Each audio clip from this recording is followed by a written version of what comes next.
José Pablo. Quería, en principio, esta es una semana muy importante para el país en materia política. Usted es uno de los analistas y uno de los lectores más lúcidos que tiene este país, sin duda. ¿Cómo vivió esa intervención de la vicepresidenta Cristina Fernández? Bueno, ante todo, se trata de un discurso brillante. No es una diatriba. Cada vez que Cristina da un discurso y se apasiona, que es lo mejor que puede hacer, porque es cuando mejor habla y piensa de un modo directo, sin papel, sin ayuda a memoria.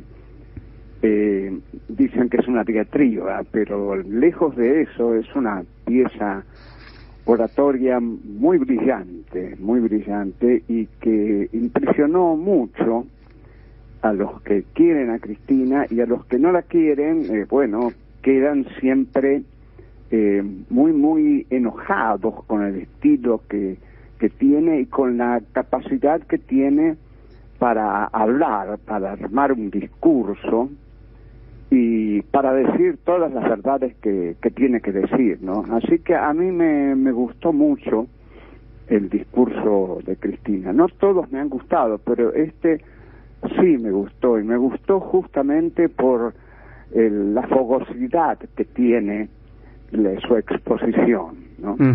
Y el personalismo que le ha puesto al discurso, nombrando a los jueces, señalándolos.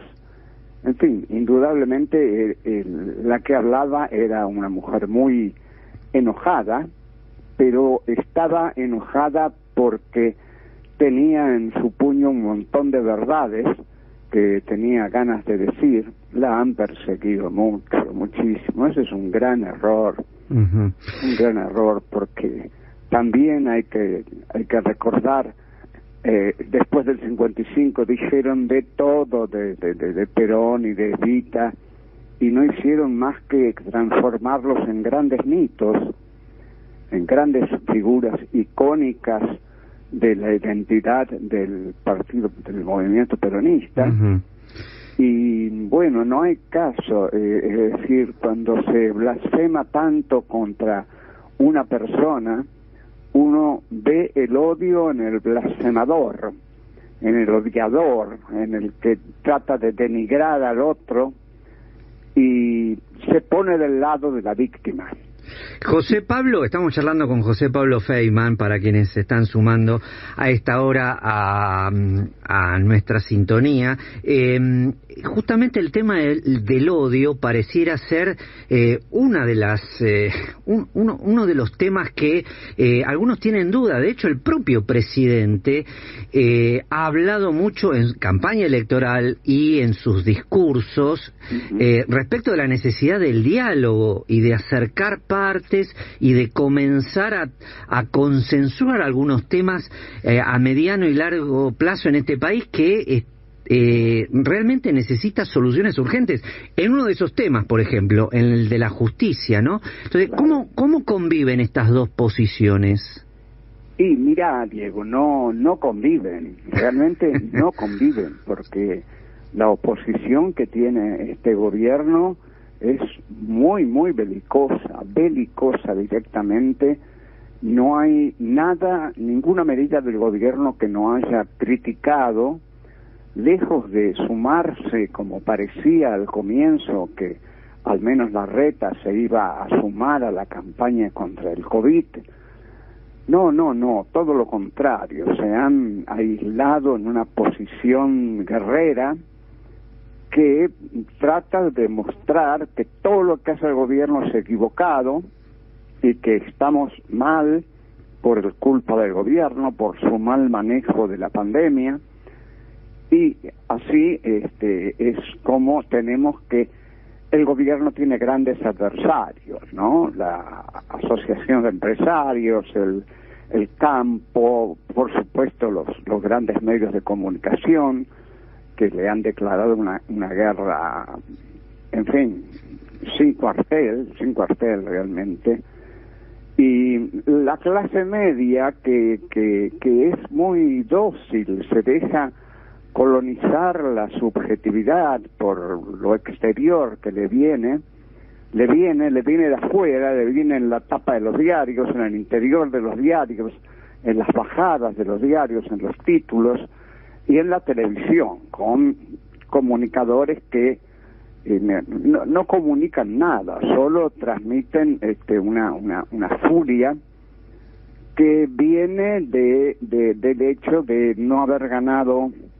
las elecciones, pero también del hecho de haberlas perdido no escandalosamente, digamos. Llegaron al 40,8%, lo que, según ellos, y se ve que es así, los autoriza a elevar la voz, atacar y, bueno, oponerse con toda la fuerza que creen que tienen, y además las manifestaciones que hacen son totalmente irresponsables en el marco de la pandemia, pero las hacen igual, prefieren erosionar al gobierno y aún al precio de contagiarse del bicho pestífero.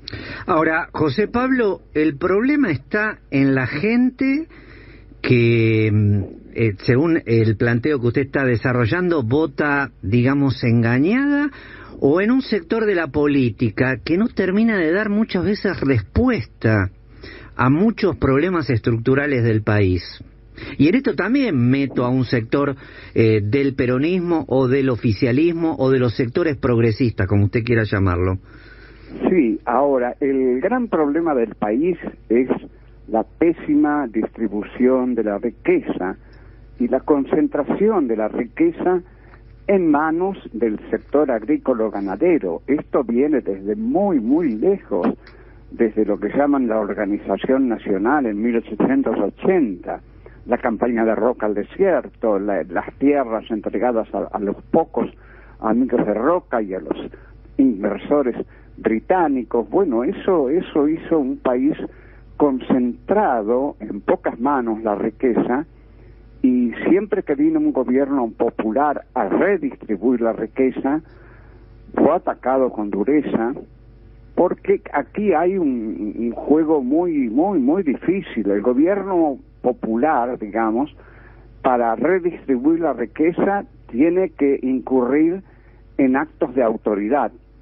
Y entonces es donde surgen los ricos con el grito de la libertad, la democracia, el avasallamiento de las instituciones, la república, y ahí se establece un enfrentamiento de difícil resolución, que hasta ahora se ha resuelto con las Fuerzas Armadas durante el siglo XX, y ahora tenemos las Fuerzas Armadas de la Justicia, que atacan con mucha fuerza, y al gobierno le cuesta mucho desarmar un poder judicial que viene armado desde hace tiempo y con personajes muy dudosos, muy cuestionables, pero que tienen el apoyo del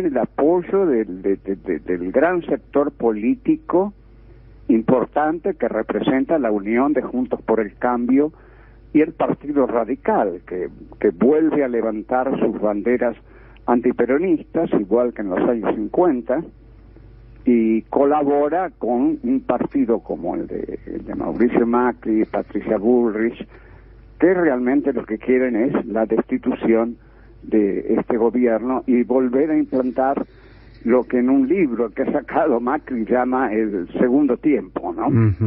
Estamos charlando con José Pablo Feynman en este sábado 10:57, la verdad que es un gustazo, yo ya estoy hecho por hoy casi. José Pablo, estaba pensando, ¿no? Usted habló de autoridad del gobierno, yo pensaba en poder político, ¿no? O sea, tiene el poder formal, pero necesita poder real además, poder de convencer a la gente y además tener los votos necesarios en el Congreso y avanzar. Ahora, ¿no crees que el gobierno perdió un año y que además empezó con un discurso y ahora endureció y se decidió avanzar sobre la justicia? El año que perdió, digamos, estuvo perdido para el mundo entero, prácticamente. esta ha sido una plaga, una pandemia tremenda que afectó a todos y afectó la economía mundial. No hay más que pensar en Estados Unidos, con los millones de desocupados que hay en Estados Unidos y los problemas que hay en España, Italia, problemas Francia, problemas sociales muy muy grandes en países que son ricos, pero que están desestabilizados por una enfermedad que es mortal realmente, que mata a mucha gente y que hay que priorizar. Esto lo dijo el presidente muy tempranamente, dijo la salud antes que la economía. Uh-huh. Lo que ocurre es que no se puede dejar tanto tiempo la economía en el congelador, porque la oposición hace un uso feroz de eso, dando cifras que son lamentables, las cifras del hambre, de la desocupación, y bueno, hay graves problemas, en efecto, y el gobierno tiene una disyuntiva muy difícil, que es tener que ejercer el poder sin tenerlo. Entonces, ¿cómo se hace eso? O se avanza decididamente, o se avanza con mucha cautela, lo que despierta la furia de los mismos partidarios del gobierno, que le exigen más.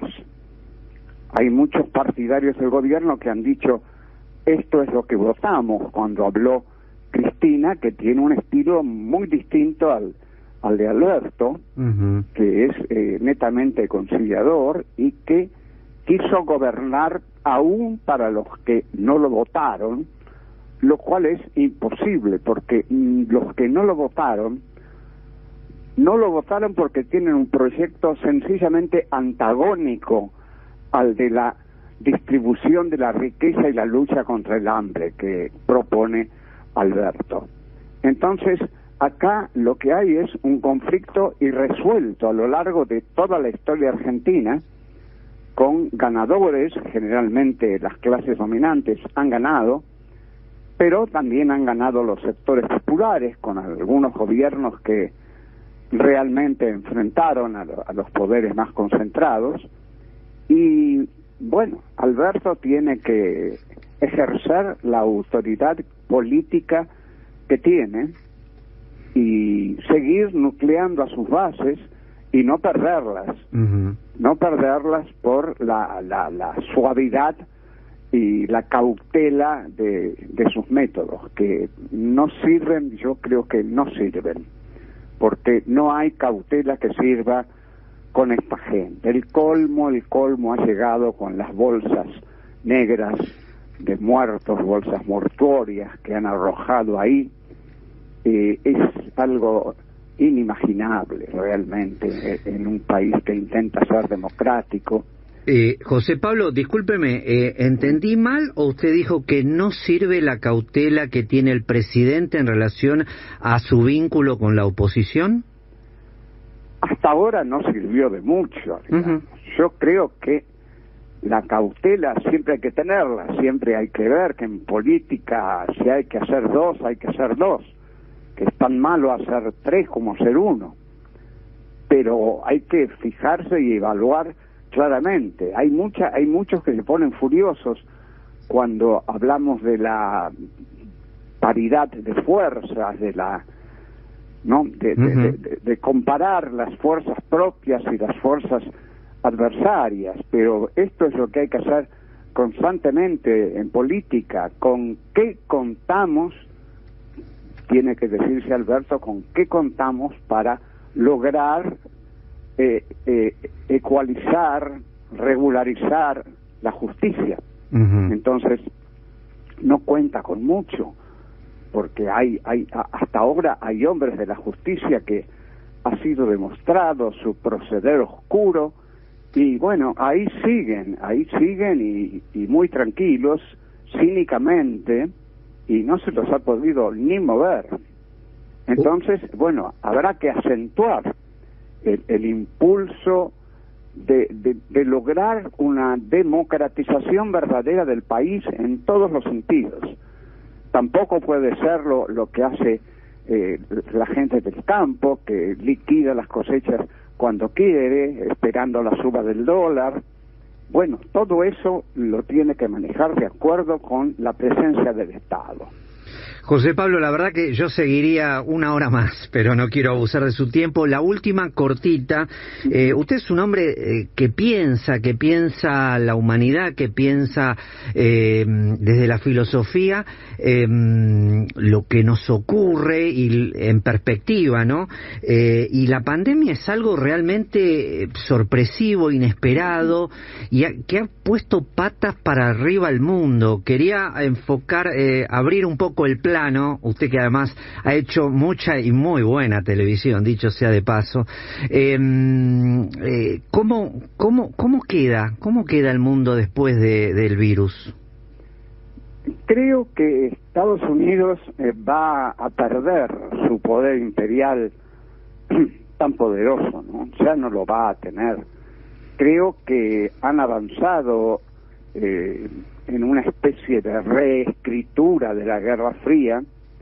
Ha avanzado mucho Rusia y China es un país poderoso.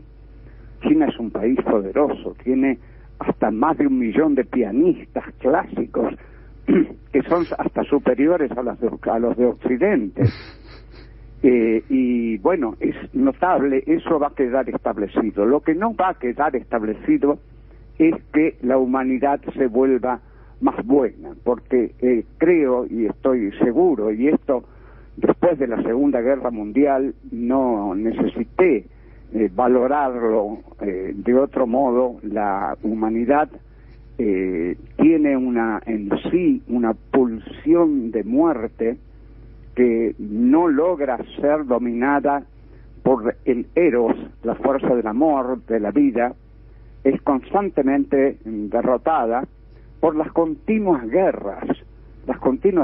Borges, en un texto muy afortunado, a propósito de Malvinas, dijo: toda guerra es una derrota. En efecto, yo estoy de acuerdo en eso con Borges. Toda guerra es una derrota. Las guerras son algo espantoso y seguimos con guerras impiadosas, con muchos muertos, civiles muertos, drones que matan, francotiradores, soldados norteamericanos que tiran sobre los árabes como si tiraran en un game, jugando con un teléfono a los juegos que propone la sabiduría científica, tecnológica actual. Y bueno, ahí los otros tampoco son muy cautelosos, ¿no? Son dos mundos terribles donde la pulsión de muerte es muy fuerte, a una altura de la historia en que realmente muchos filósofos creyeron que después de la Primera Guerra no iba a haber más guerras, y vino la espantosa Segunda Guerra con casi 70 millones de muertos, y después de la Segunda Guerra creyeron que iba a haber un mundo libre. No lo hubo. No hay libertad, tampoco la hay en Estados Unidos, que tanto la pregonan. Así que el descreimiento en las bondades de la condición humana me acompaña desde hace un buen tiempo, y creo que me va a acompañar hasta el final, lamentándolo. Igual hay que tener esperanzas y luchar por lo justo y por lo bueno y por lo que vale la pena y por el arte y la justicia y el amor, etcétera, etcétera. Igual, pero las esperanzas no están garantizadas. No importa, pero el análisis crítico es el que nos ayuda y nos da energía para generar utopías y cambiar por un mundo libre y próspero, agregaría yo, si me permite. Sí, cómo no, claro que sí. José Pablo, ha sido un gusto, realmente. Un gusto. Me hice el fin de semana. Bueno, estamos a disposición, me alegro de escucharlo muy bien y ojalá se pueda repetir esto en otra oportunidad. ¿Cómo no? Un abrazo. Un abrazo. José Pablo Feynman, filósofo, escritor.